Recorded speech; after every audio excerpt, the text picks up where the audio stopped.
Here's the fully rewritten script. Two women walk into the same room wearing the same black dress. And somehow, without anyone being able to explain exactly why, one of them looks ordinary. The other looks untouchable. Not richer, not prettier, just untouchable. In that way that makes a room quietly rearrange itself around her. You felt it. That instant, wordless assessment that happens before your brain has even caught up. And if you've ever tried to figure out what exactly creates that gap, you've probably landed on the usual suspects. Better bone structure, better money, better luck. It's a comfortable conclusion. Because if it's about those things, it's out of your hands.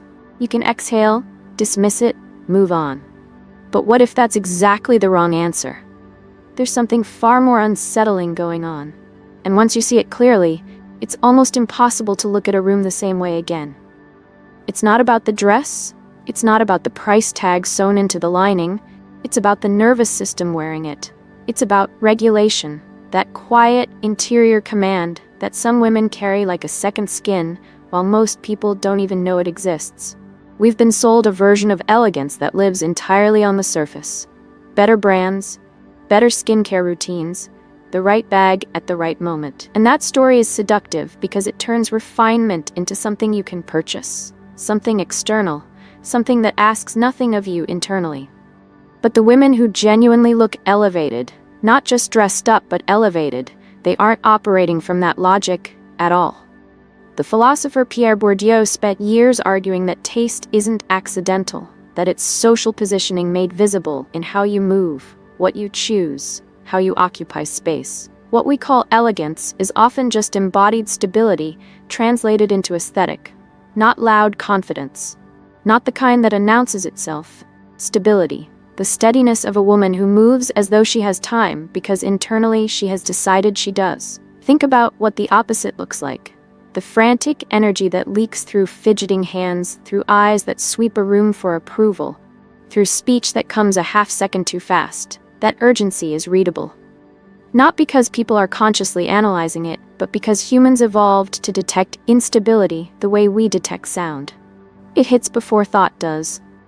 And subconsciously, that scattered energy gets filed under a category that has nothing to do with moral judgment, but everything to do with perceived status.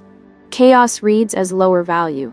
Not because it's wrong, because it signals that something inside isn't settled. Here's the part most people skip over when they think about refining their presence. It isn't an aesthetic upgrade, it's a behavioral recalibration. The friction between who you are internally and how you occupy physical space. That's what people are actually reading. When those two things align, the word that comes out of someone's mouth is polished. When they don't, no label in the world closes the gap. So where does it actually begin? Stillness, not stiffness. There's a real difference. Stillness is the ability to let a moment exist without immediately scrambling to fill it or control it. It's the breath you take before responding instead of firing back reflexively. That pause, genuinely just a second or two, completely shifts the texture of a conversation. It signals something that words can't manufacture, that you are choosing your response rather than being pulled into one. And choice, even in something as small as a conversational pause, reads as power in the most instinctual part of the brain. Slow your movements down by 20% and watch what changes. Not performance slow, not the exaggerated deliberateness of someone who's read about this in a self-help book. Just unhurried. Walk as though you expect space to accommodate you, not as though you're apologizing for needing it. Set a glass down gently rather than dropping it mid-thought. Hold your phone rather than clutching it. These things sound almost absurdly small. But the body has been communicating before language existed and it hasn't stopped. Measured gestures signal a measured interior. That's not mystical, that's wiring. Then there's something that gets lost in almost every conversation about style.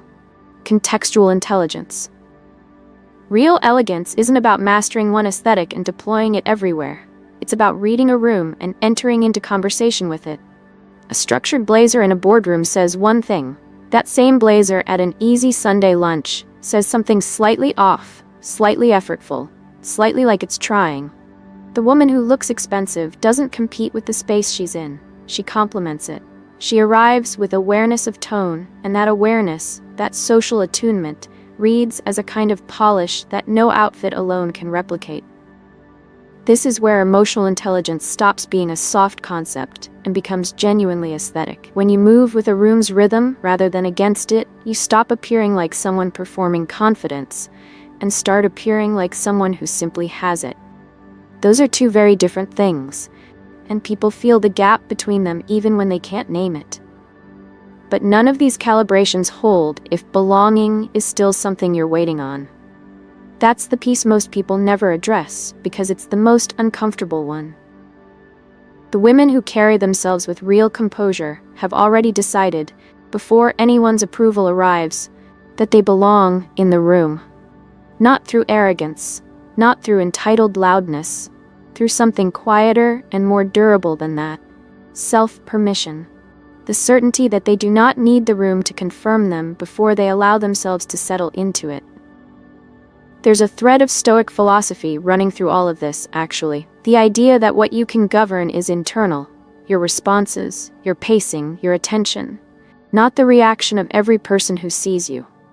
When your sense of value stops depending on immediate external feedback, something in the body relaxes.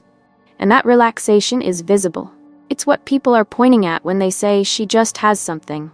It isn't something mystical. It's a nervous system that isn't broadcasting distress. Here's the quiet paradox at the center of all this. The more genuinely at ease you are inside your own presentation, the less energy you spend managing how it lands. And that ease is what transforms everything around it. A simple coat becomes compelling when it's worn without a single unconscious tug at the hem. A clean, minimal outfit becomes magnetic when it's paired with steady eye contact and speech that doesn't rush to fill silence. Presence upgrades fabric. That's not a metaphor. It's what's actually happening in the room.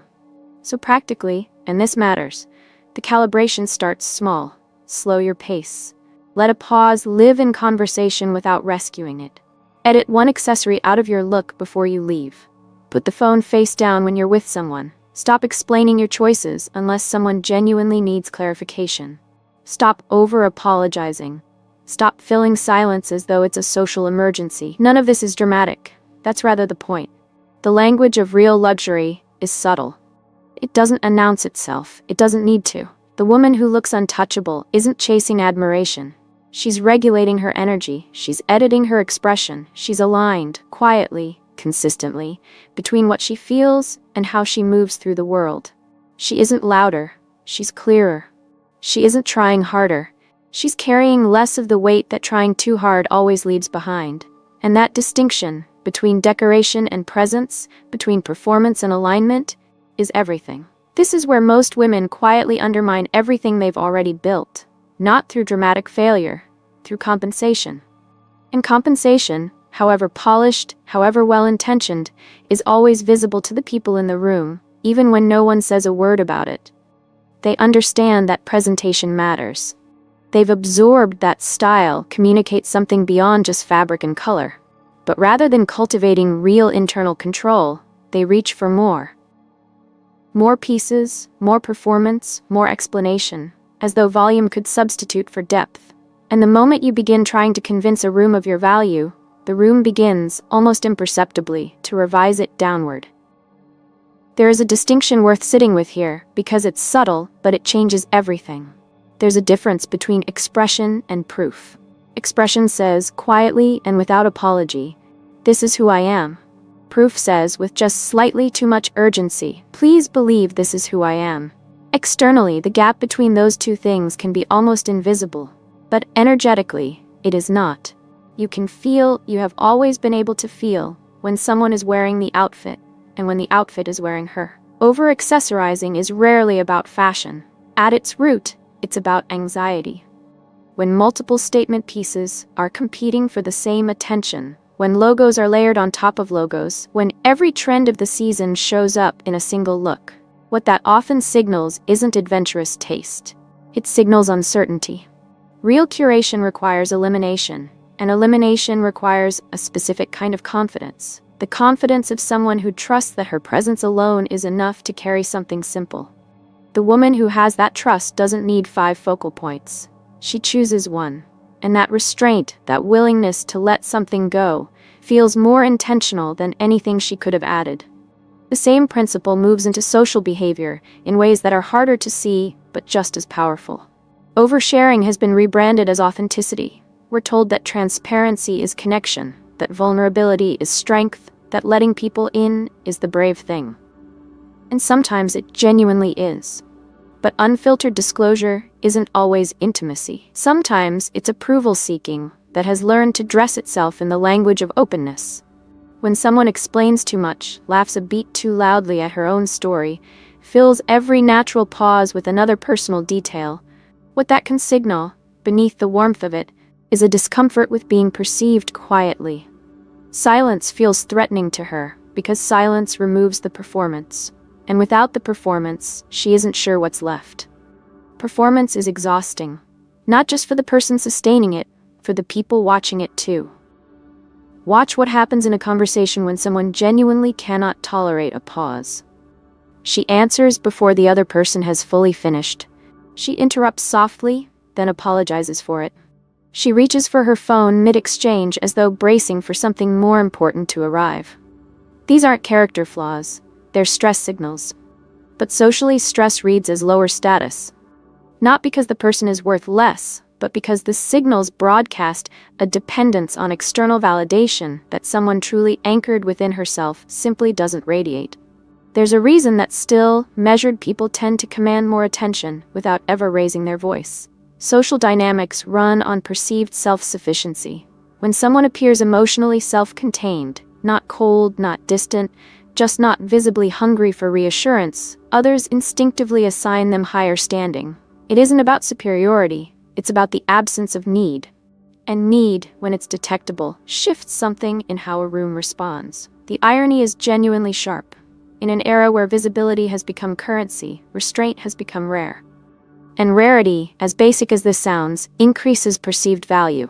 When something feels constantly available, constant posting, constant reacting, constant explaining, constant presence, demanding to be noticed, the energy becomes abundant in the worst possible way. There's no mystery, no pause, no friction.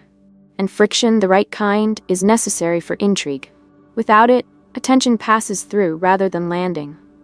Think about the public figures who carry composure as a default. When someone like Dakota Johnson holds silence for a few seconds longer than expected before answering a question, the room doesn't get uncomfortable, it leans in. That pause isn't accidental, and it isn't practiced in the way a line reading is practiced. It communicates something real, that she is comfortable in her own pacing. She doesn't rush to satisfy. She doesn't scramble to fill dead air. The silence becomes punctuation, and it subtly, almost imperceptibly shifts who is adjusting to whom. The audience moves to her rhythm rather than the other way around. Contrast that with someone who speaks at speed, over-explains the joke, name-drops connections before they're relevant, surfaces accomplishments before anyone has asked.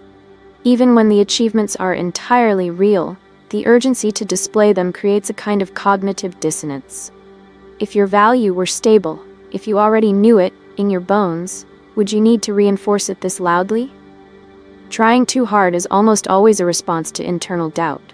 And doubt doesn't stay internal for long. It finds the body.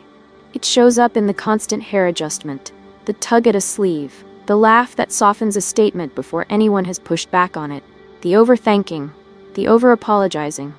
None of these are moral failures. They are signals, the body broadcasting, in its own precise language, that it is under the judgment of external eyes and isn't entirely sure it will survive that judgment intact. Here's the part that sits uncomfortably. Women are told, over and over, to be more. Maximize beauty, maximize personality, maximize output, maximize presence. But the women who consistently look expensive are not maximizing. They are subtracting. They are editing their speech. They are resisting the impulse to impress. They understand, perhaps without ever having articulated it this cleanly, that when you chase attention, attention loses its respect for you. Not dramatically, quietly, in the way that anything pursued too eagerly begins to feel less worth having.